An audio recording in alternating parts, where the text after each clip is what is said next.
grabar. Bueno, vamos a avanzar con las fuentes de la unidad 4, que es la unidad, como decíamos en la presentación de la grabación anterior, que tiene que ver con contenidos referidos a situaciones del primer milenio, los llamados grandes imperios del primer milenio, y en otra parte tenemos unas fuentes que tienen que ver con la historia de los antiguos hebreos y la posibilidad o no de considerar el texto bíblico como fuente histórica, ¿no? Entonces, dentro de estos primeros imperios, ustedes saben, si van a la periodización, se fijan en la guía, 2, en el manual, ¿no? Van a ver que hay en orden el imperio asirio, más o menos los siglos 8, 7, hasta 612, que es el momento en el que cae la capital, que es Nínive, y ese es un poco el símbolo, ¿no?, de la caída o del final. Después vamos a hablar de este tema del colapso eh, del imperio asirio, y sus territorios se reparten entre los babilonios, que forman el imperio neobabilónico, y los medos, que formarían algo así como el imperio medo, parte de la meseta de Irán, y el norte de la Mesopotamia, hasta una parte de Asia Menor, ¿no?, el río Jalis, y el neobabilónico, bueno, centro-sur de Mesopotamia, las costas de Siria y Palestina, ¿no?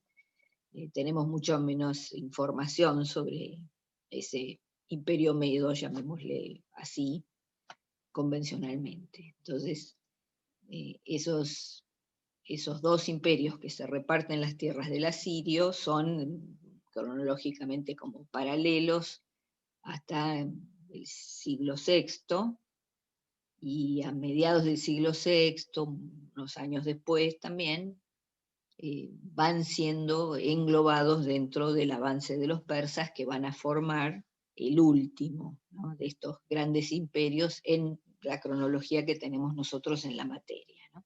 Entonces ahí eso va a llegar, ese imperio persa que es el último, y es una especie de imperio gigante porque abarca todos esos territorios que antes habían estado divididos en estos dos que comenté, Medos y Babilonia, y lo hacemos llegar más o menos hasta el siglo IV. La fecha convencional que ustedes habrán visto en la guía es el año 332 a.C., que es el momento en que los griegos, los macedonios, ¿no?, toda esta coalición que sale dirigida por Alejandro Magno, entra en Egipto, y Alejandro funda allí Alejandría en ese año, una de las tantas Alejandrías que fundó, pero bueno, la de Egipto, ¿no? Entonces ese sería convencionalmente el corte, ¿no?, temporal para esta historia antigua del Cercano Oriente.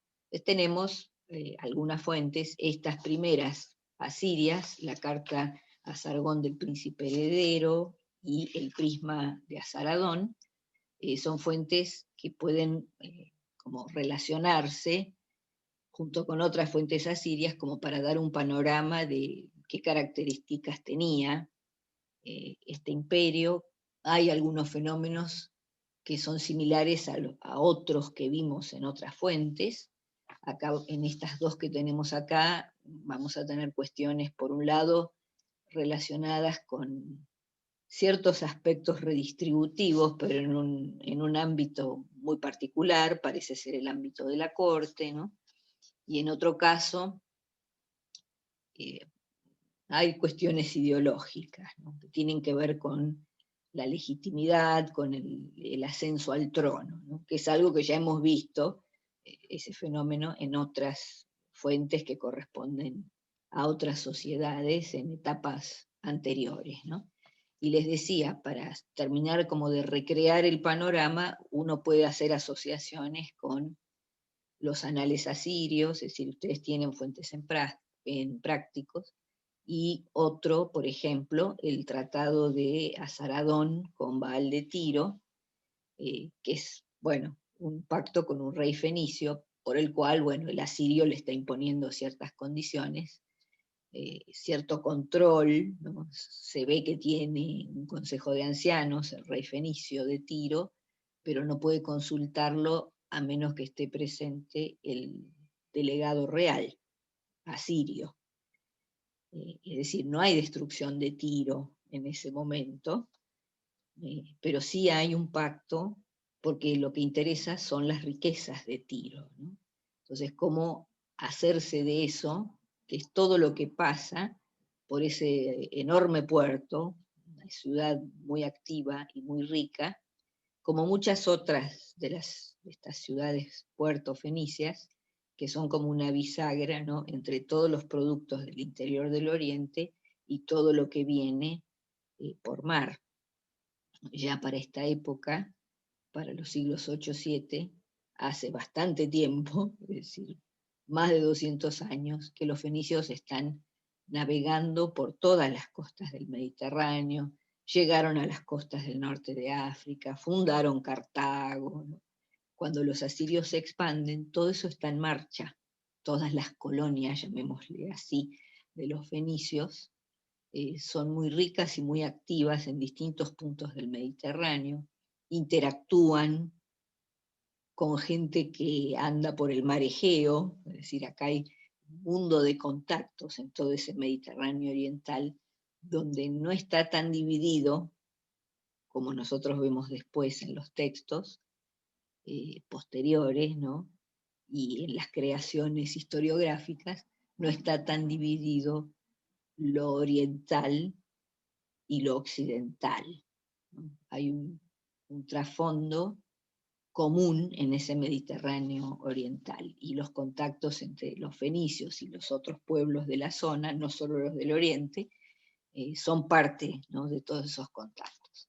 Entonces, este tratado es importante un poco para tener estas cuestiones en mente y también para ver una de las formas posibles de control. Es una estrategia. Los asirios, al expandirse, no toman de la misma manera a todos los pueblos o todas las regiones que entran en su jurisdicción, ¿no? En algunos casos hay avances más violentos.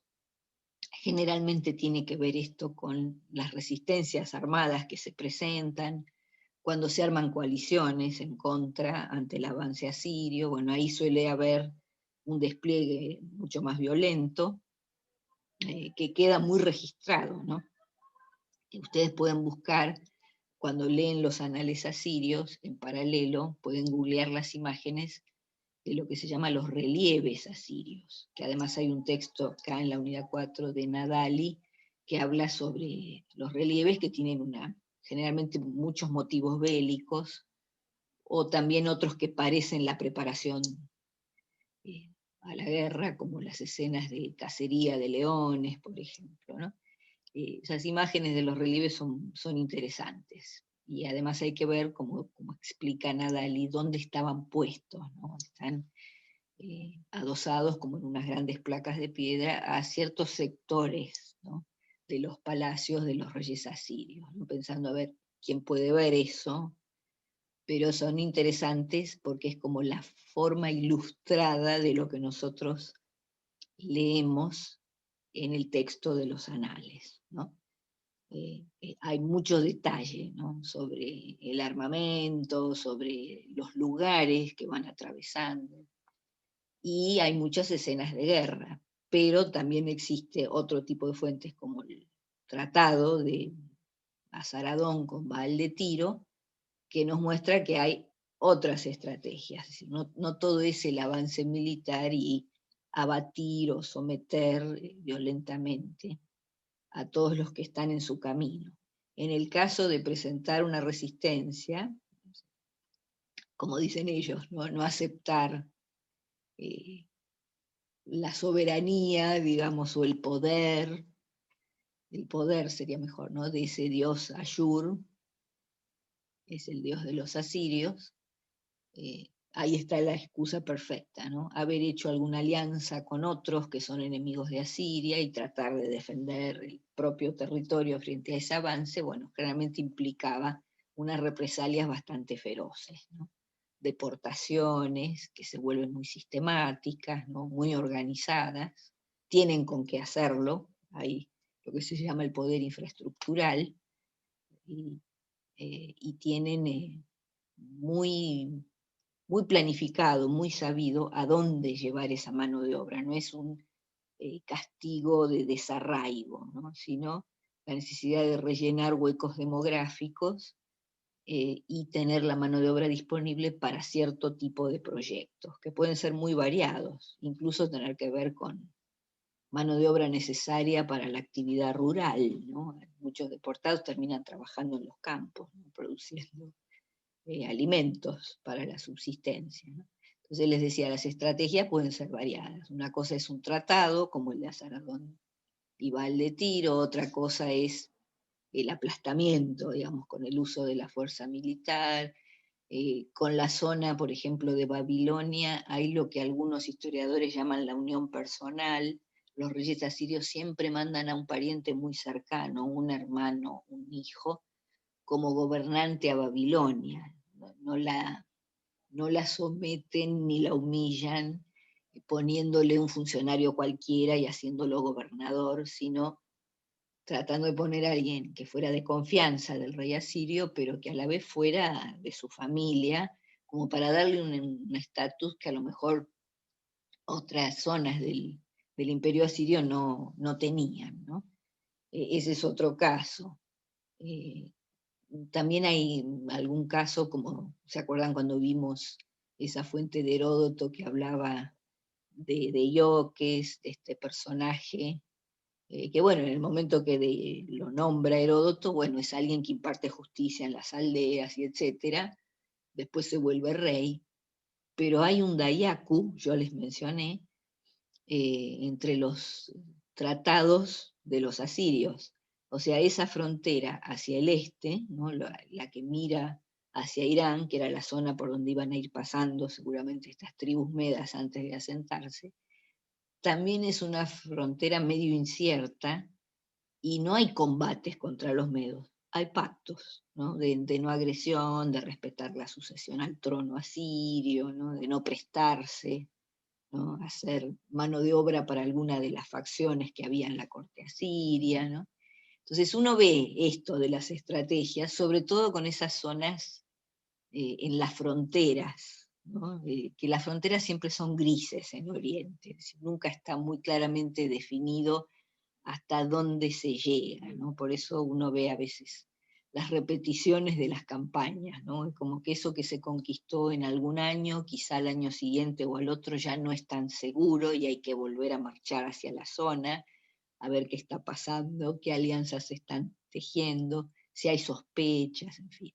Entonces hay áreas de cierto cuidado, ¿no? Esto que ocurre con Babilonia, lo que pasa con los fenicios, es decir, no se reacciona igual con todos, ¿no? Y en cuanto a este aspecto que tiene que ver con una cuestión económica, ¿no? De esta categoría de redistribución, nosotros habíamos visto que esa era una de las formas de integración que planteaba Polanyi para las economías antiguas. No es la única, hay varias que se dan simultáneamente, a veces hay una que prima sobre la otra, pero ustedes saben, Polanyi planteó tres: redistribución, reciprocidad e intercambio, que puede ser sin mercado o con mercado, depende de qué sociedad estemos hablando, ¿no? Será con mercado por ahí si tenemos eh, un marco de capitalismo, ¿no? Porque justamente las definiciones de Polanyi tenían que ver con la intención de crear una definición, como decía él, sustantiva de la economía, algo más abarcador, que pudiera verse en perspectiva histórica, ¿no? Entonces, estas tres formas de integración coexisten, a veces se nota más una que otra, pero coexisten. Y después habíamos visto el matiz que le había dado Salins, otro antropólogo que es muy posterior, diríamos, es un contemporáneo. Salins le da una vuelta de tuerca a ese planteo de Polanyi y dice que hay distintos tipos de reciprocidades, ¿no?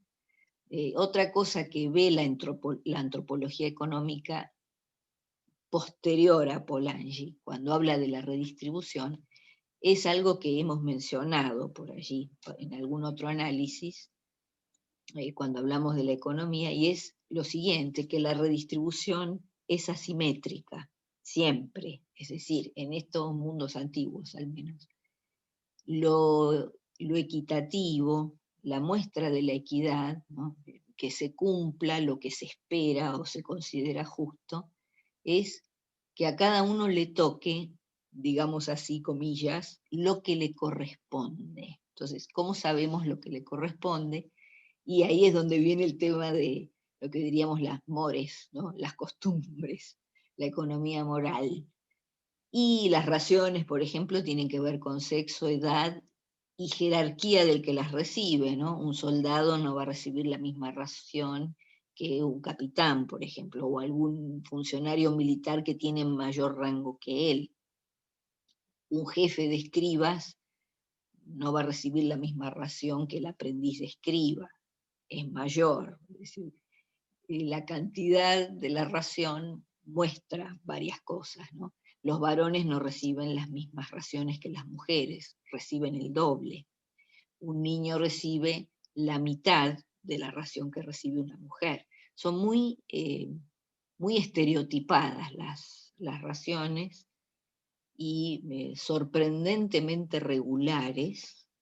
Se mantienen así en ese mundo antiguo, prácticamente hasta la época romana, ¿no? Estas cantidades que tienen que ver con algún tipo de cereal o algo que está presentado, digamos, como una especie de masa, ¿no? Puede estar triturado o no, puede estar cocido o no, los panes, por ejemplo, pero eso es parte del cereal y después algo que acompaña para beber. Muchas veces el estereotipo de la ración es pan-cerveza, ¿no? Como si nosotros lo escribiéramos pan barra cerveza, muchas veces así lo presentan los escribas, se considera como una especie de conjunto que hay que entregarle al que trabaja. Y como vimos en el papiro de Turín, suelen, suelen estar acompañadas de algún otro tipo de reparto de otros alimentos, no solamente esto que es el pan. Ahí se hablaba de verduras, incluso de vestidos, ¿no? No me acuerdo si había algo de pescado, creo que también, ¿no? Es decir, no es lo mismo todos los días, pero cada tanto por ahí puede aparecer algún tipo de complemento para la ración, pero la base tiene que ver con pan y la bebida. Puede ser agua a veces, no necesariamente es cerveza, ¿no? En el elogio del escriba, la queja del soldado es que el grano está en mal estado y el agua también, digamos, ¿no? Que el agua es salada.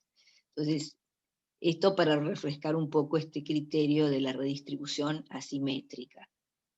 Lo pensamos o lo vimos con las raciones de funcionarios, de artesanos, pero resulta que acá, en esta carta a Sargón del príncipe heredero, no está hablando precisamente de raciones, ¿no?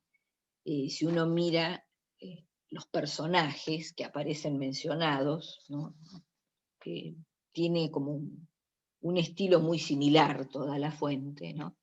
En la primera parte de la oración hay una enumeración de ciertos bienes y uno ve las cantidades de esos bienes, pueden ser vasijas o pueden ser túnicas, ¿no?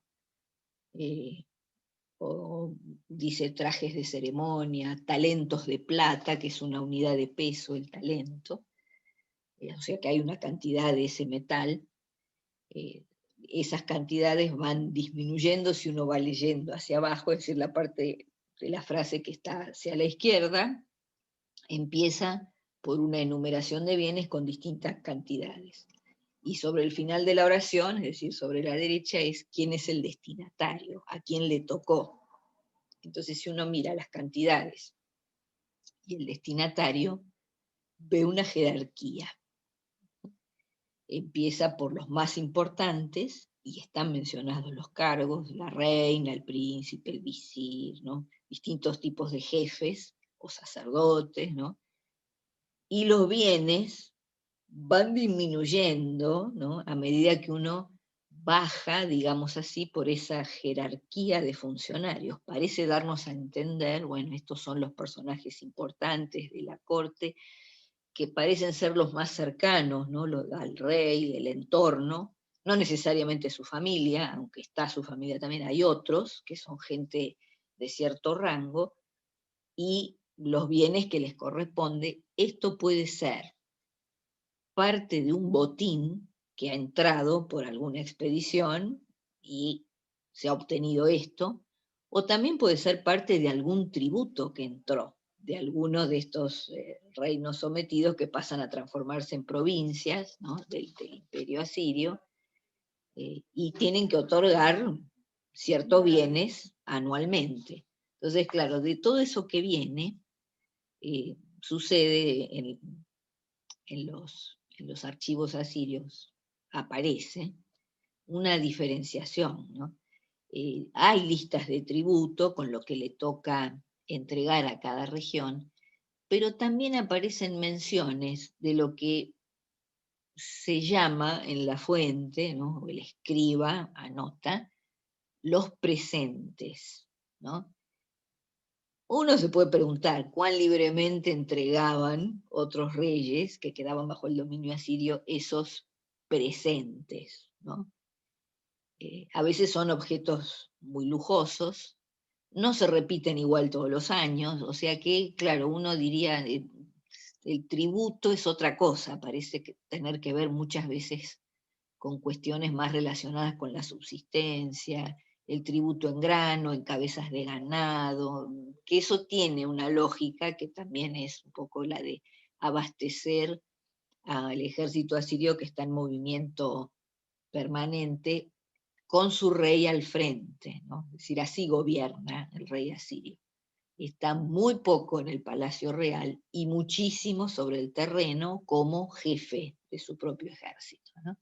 Entonces, en todas esas actividades, en todos esos desplazamientos, bueno, hay lugares en donde en el momento, digamos, se entregan los regalos, o pasada la campaña, quedando en una relación más o menos estable con la zona dominada, y bueno, aparece, además del tributo, se estila, es de buen tono, mandar algo de regalo.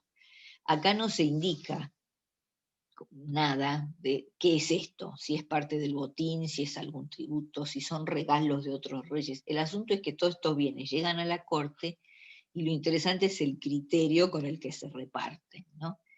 En el inicio dice carta a Sargón II del príncipe heredero, y está nombrado el príncipe heredero con este nombre, para mi rey, mi señor, tu sirviente, que es el hijo, es el príncipe heredero, le escribe a su padre, a Sargón II, Sinajeriba. Ese es un nombre muy asirio de lo que nosotros leemos en los manuales como Sennacherib, ¿no? Sennacherib es el hijo de Sargón II, que lleva a cabo muchas campañas, pero los hijos, los príncipes, herederos, porque hay otros hijos, Sennacherib después pasa por una situación similar, pero bueno, Sargón II puede tener varios hijos, pero Sennacherib o Sinajeriba, como dice acá, está designado como su heredero, y cuando ya está designado, tiene actividades, es como si fuera practicando para cuando le toque ser rey.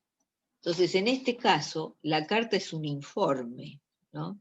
Parece que lo que le han encomendado es que redistribuya todos esos objetos, esos presentes, o tributo, o botín, no sabemos exactamente qué es, pero le tiene que entregar a distintos miembros de la corte asiria lo que corresponda, ¿no?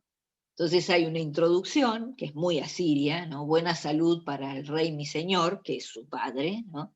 Asiria está bien, los templos están bien, todas las fortalezas del rey están bien, el rey mi señor puede sentirse realmente feliz. Esto es algo que suele decirse en los encabezados, ¿no? de las cartas de estos personajes asirios, ¿no? De los funcionarios a los reyes, del príncipe a su padre, ¿no? El rey que está reinando en ese momento. Y después viene el listado, con este criterio, ¿no? Una lista bastante larga, ¿no? De los talentos de plata, las túnicas, los trajes de ceremonia, cuencos de plata, 4 trajes de tela fina, no sabemos de dónde venía esto, pero está allí, 15 tiendas, 10 túnicas, 10 trajes grandes, todos presentes de la audiencia, ¿no? Que es el momento en el que entran, digamos, los embajadores o personajes importantes que son delegados y aparecen con esos objetos. La audiencia se deposita todo ahí, ¿no? A los pies del trono, en la sala de la audiencia, y después esto es lo que se reparte. Entonces, después que lo mencionó, dice, todo esto para el palacio. O sea, todas esas cosas de los primeros 4 renglones van para el palacio real. Y después ya empieza a diferenciar lo que yo les decía por personajes, ¿no? Aparecen los objetos, 3 minas de plata, 2 túnicas, 3 trajes, ¿no? 5 túnicas, varios parece, hay varios trajes, presentes de la audiencia, 2 puntos, todo esto para la reina. Ahí empezamos con las jerarquías, ¿no?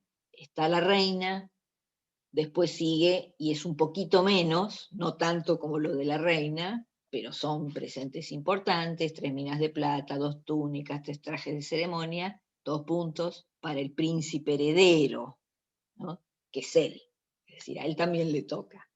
Pero tiene que seguir el orden, ven lo de lo jerárquico que decimos, este mundo antiguo es así, hasta para enunciar lo que le toca a cada uno, que uno puede decir, la redistribución es asimétrica, porque si uno mira los números no les toca lo mismo a todos, y es relativa a qué cargo ocupan o qué nivel de importancia tienen en la familia real o en la corte, ¿no?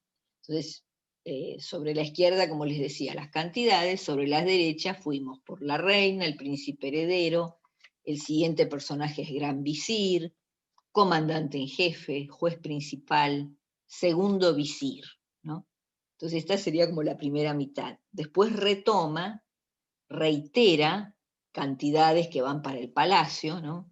Cuencos de plata, trajes de ceremonia, 10 cestas con 1000 pescados, ¿no? Una vasija de pescado helado, es decir, hay zonas muy frías al norte de la Mesopotamia, los ríos se congelan, pues a veces eso se usaba, habían descubierto que podían usar eso para mantener el pescado un poco más de tiempo, ¿no? Entonces llega el pescado helado, todo para el palacio, y después empieza otra vez, ¿no? Con la enumeración de bienes y con los personajes. Acá hay algunos más, ¿no? Está la reina, está el príncipe heredero, el gran visir, el comandante en jefe, ¿no? Vamos bajando en jerarquía y en cantidades, ¿no?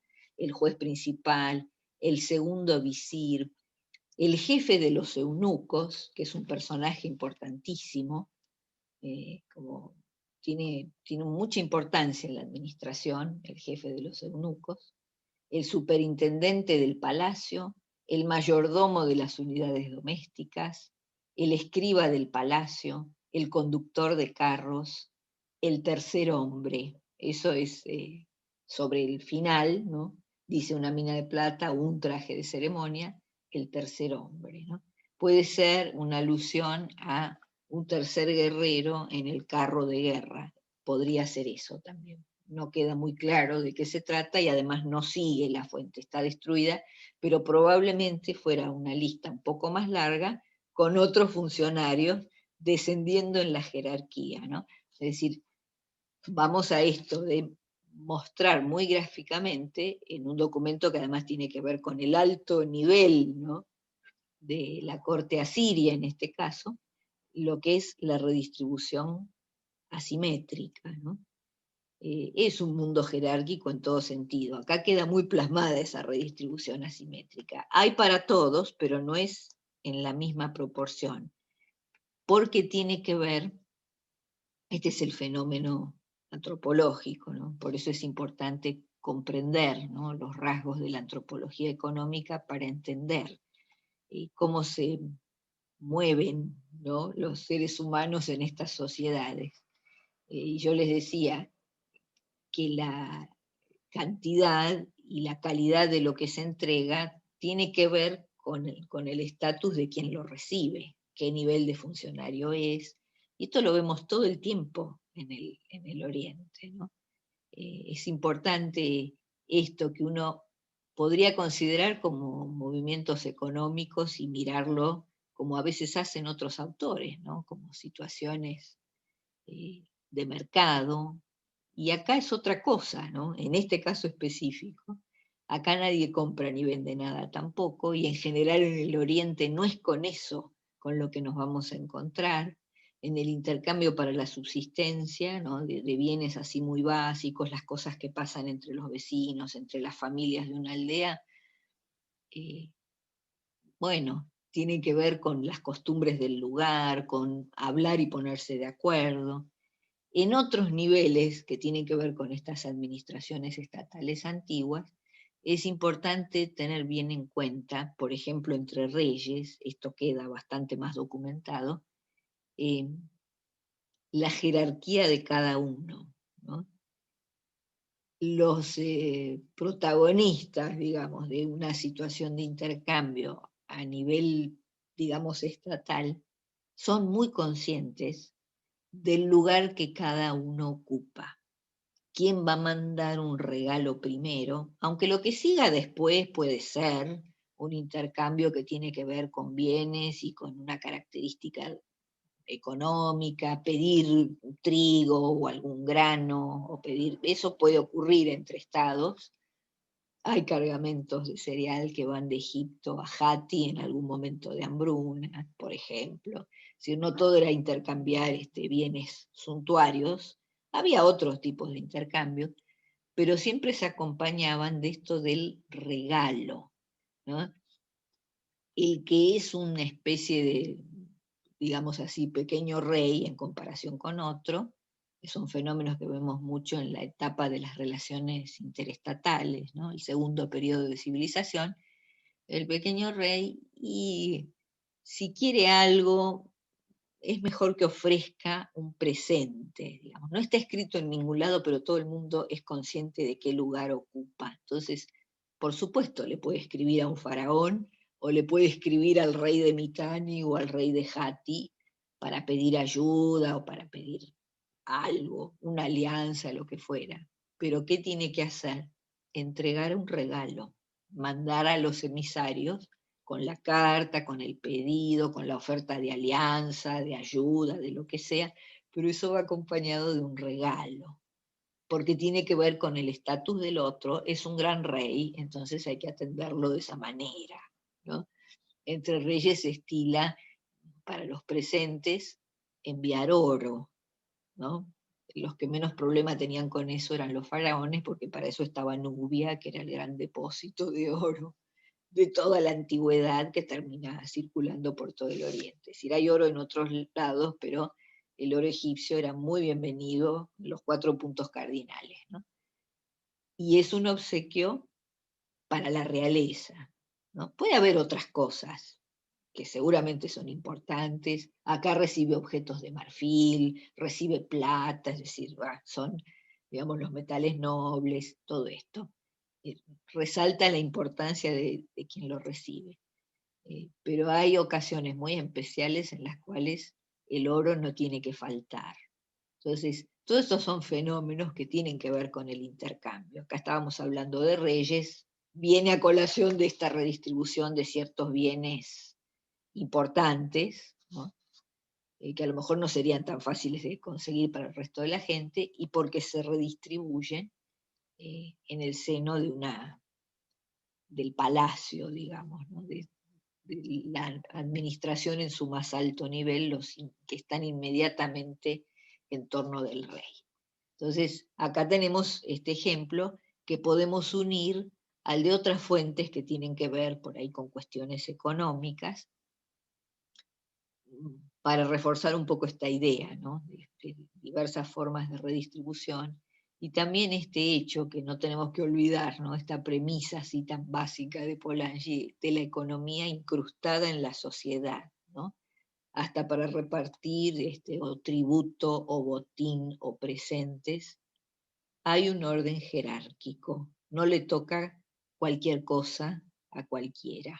¿no? Esto es muy importante. A todos les toca algo, pero no cualquier cosa a cualquiera. Después vemos entonces el prisma azaradón.